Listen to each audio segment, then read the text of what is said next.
Okay, y'all, so today's Saturday. It rained all night. It rained a lot of the morning. So I'm going to do a quick little video today over, big properties versus small properties. And then we'll touch on weekly versus bi-weekly. So I personally like the bigger properties better. And I'm going to tell you why. Well, number one is when I started the business, that was the kind of properties I was getting, right? So I bought mowers for bigger properties, which, 60-inch mowers. And I tend to like the bigger properties because a lot of times the bigger properties, can't just anybody cut the bigger properties and make money at it. So, but I can go cut smaller properties and make money at it. See? That's the biggest thing that I see, and it's it's not a dig at anybody for doing smaller properties. I've always done the work that's come. I have always done the work that comes my way, whatever that may be at the time. And when you're starting out, you don't really know what kind of work or what kind of customer you're going to get, or what kind of properties you're going to get, or anything. You don't know. You're just trying, at least for me, I was just trying to survive, and I was taking every property. But in the course of that, I found that the bigger properties, for me, were better for what I like to do. The smaller properties usually require a little more manual labor.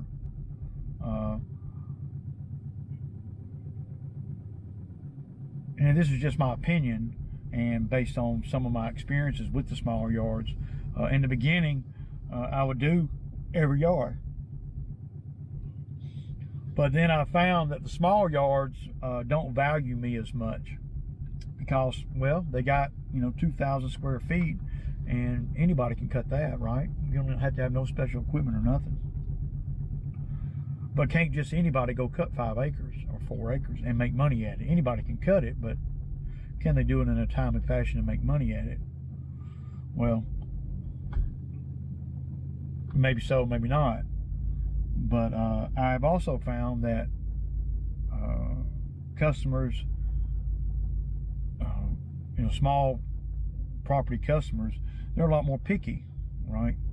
They're a lot more hands-on, if you will. Maybe not all of them, but in my experience, most of them are. And another thing I don't like about doing small properties is they're up in the neighborhoods and there's no place to park.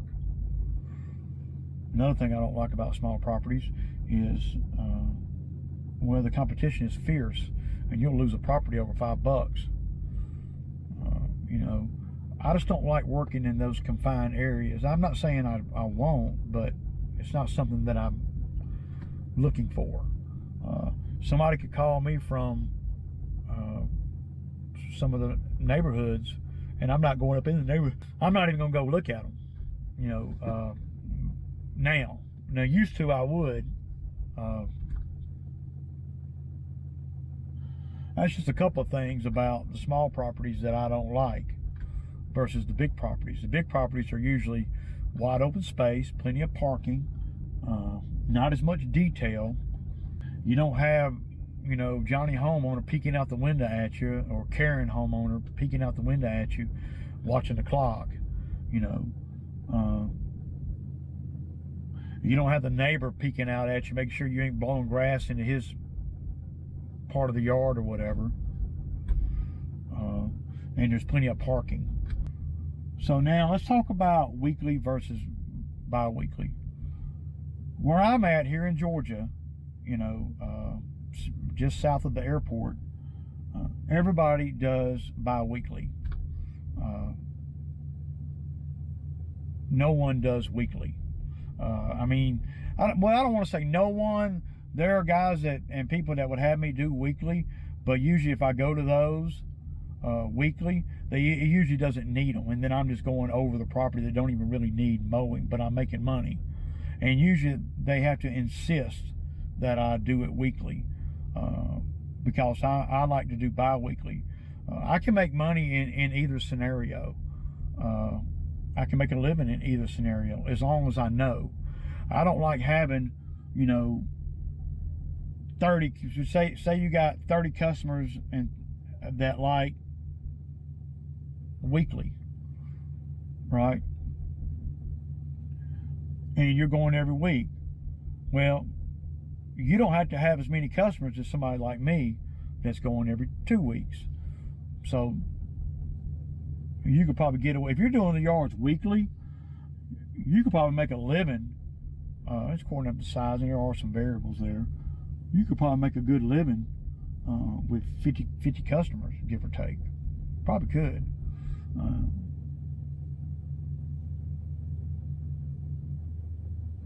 But for me, it's either got to be bi-weekly or weekly. I don't like mixing the two, because if you're bi-weekly, then that's going to send me over on a route that everybody else on that route is every 2 weeks. But then I got this one Karen there that wants it every week. And I'm not over there every week. I'm over there every 2 weeks. So in the beginning of the business, well, I'd have to take all work. And but I have, out of 120, give or take, yards, out of the 120 yards that I do, give or take, it fluctuates a little bit. I have two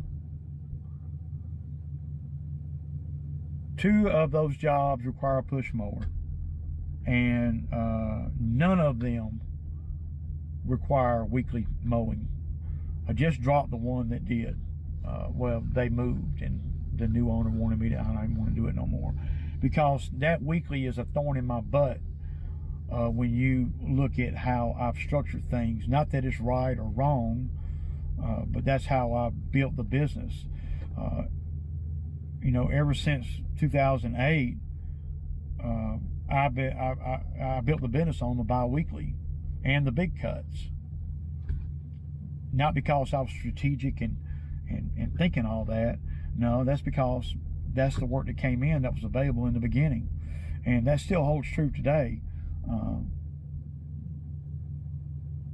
I don't have anybody in my database that wants me to cut their yard weekly. And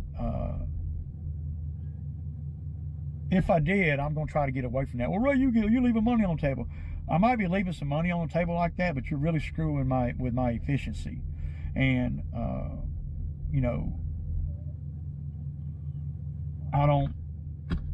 want to be able to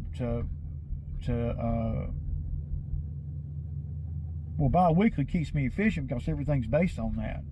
That's like the cornerstone of everything. So I don't even offer weekly services. I'm just not going to do it. I'm not trying to do it anymore because I'm able to stand back now after doing this so long. I'm able to stand back now and look at the landscape of the business, if you will, and I can see much better now than what I could when I started.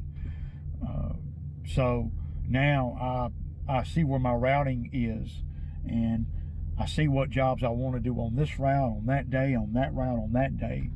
And if somebody calls me on one of those routes, that's what I do. When people call me to get service, right, and they want to be a customer, or they want me to come give them a quote and to be a customer, well, I'm going to label them as part of one of the routes that I already have.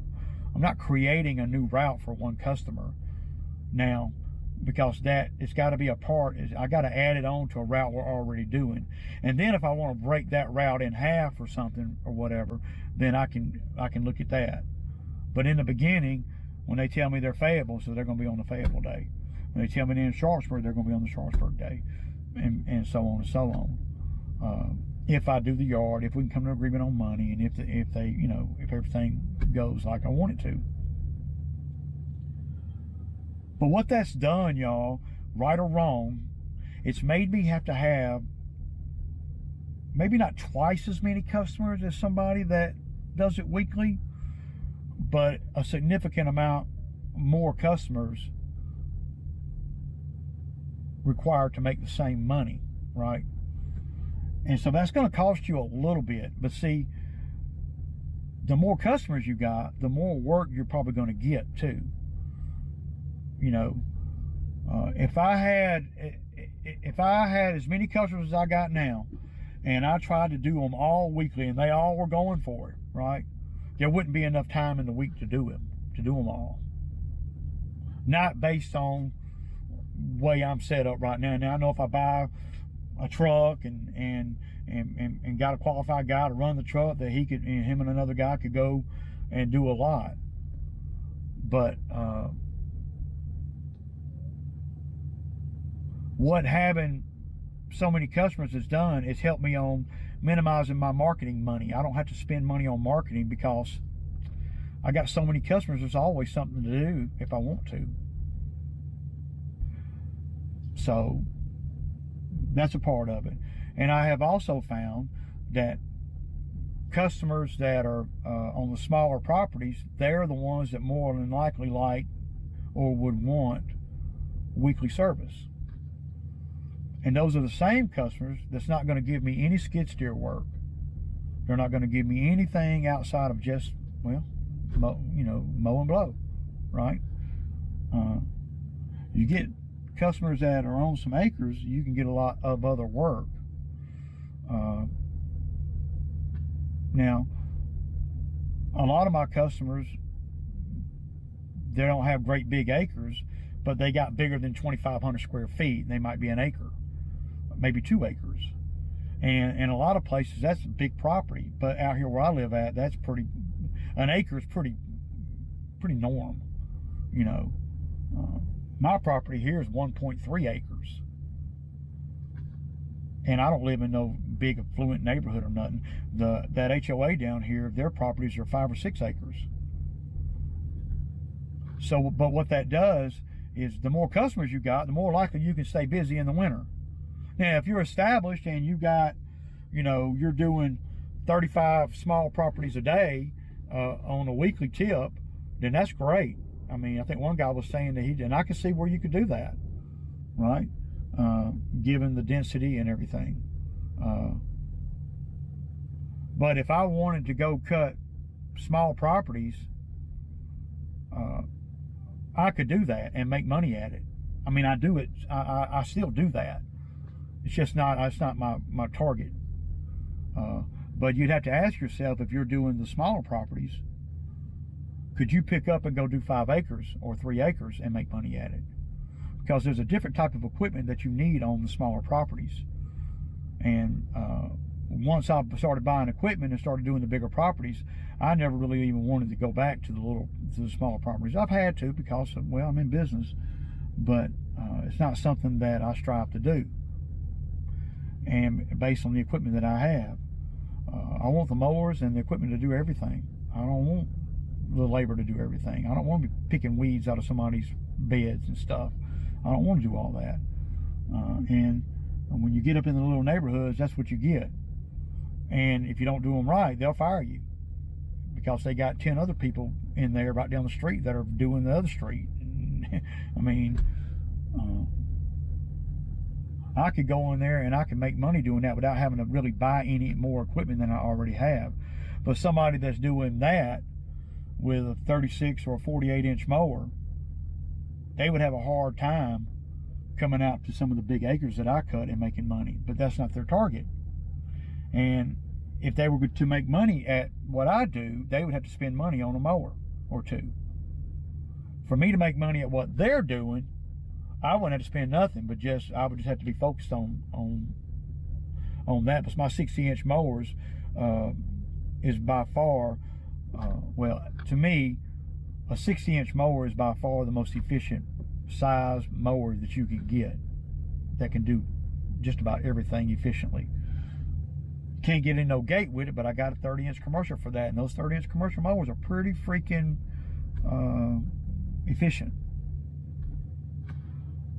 Another thing, I don't have to do a lot of marketing because I got so many customers that they're telling everybody that they know, and then they're telling everybody that they know, and then, you know, and I'm sure the weekly customers in the neighborhoods and stuff, they're doing the same thing. When I think of a weekly customer in my area, that's where they're at. They're up in the little bitty neighborhoods. It's just my 2 cents. Now, as far as money making, well, the density and everything is going to really be the factor that makes you the most money, I think.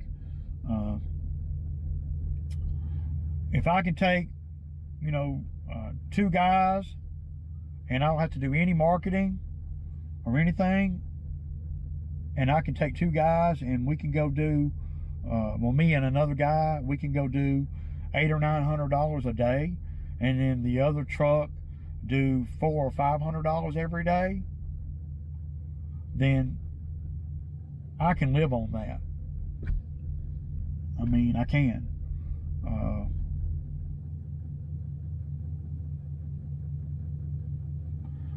Yeah, I don't have any weeklies no more. To me, it's almost, in my areas, it's like a waste of time, because I'm that guy that I don't like to mow it if it don't need it. Now, if you're up in, you know, Kansas, or I guess Tennessee, or where there's a lot of fescue grass, you know, you probably do pretty good, you know, mowing weekly. It just, when I pull up to a property here where I'm at, and on any of the weeklies that I've done in the past, I'll look at the property and I say, man, it don't even need it, man. And then, but we done pulled up. We begrudgingly go ahead and do it, even though it don't really need it, but the customer demanding us do it. And I had rather not do it. I'd rather pick up another customer and do a property that's needed, to where I can have more contacts. Because in business and life and everything, the more working contacts that you have, the more likely you're going to fall into a sweet spot. And that's exactly what's happened on, I mean, I've lost count. It's happened so many times for me.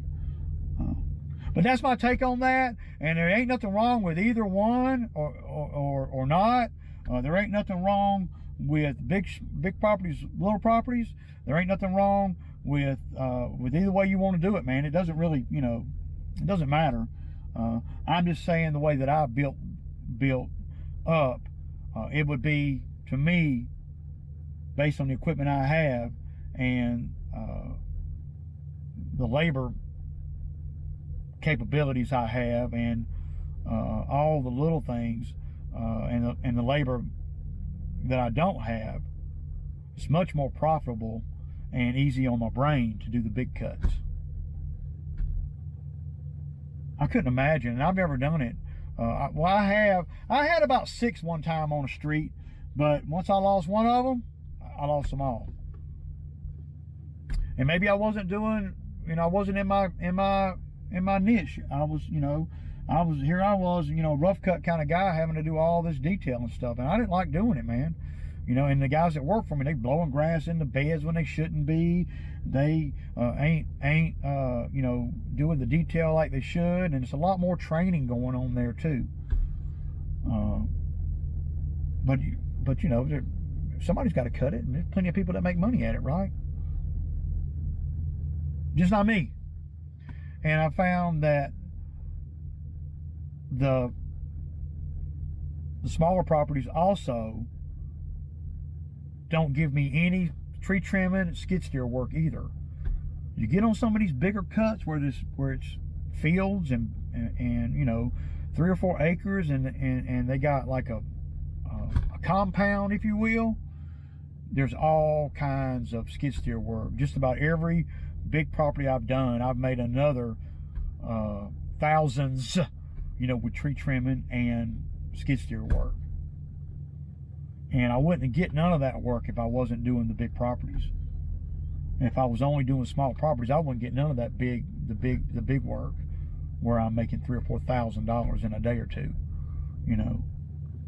That's my 2 cents, y'all. It's Sammy time, man. Get with y'all, man. Deuces.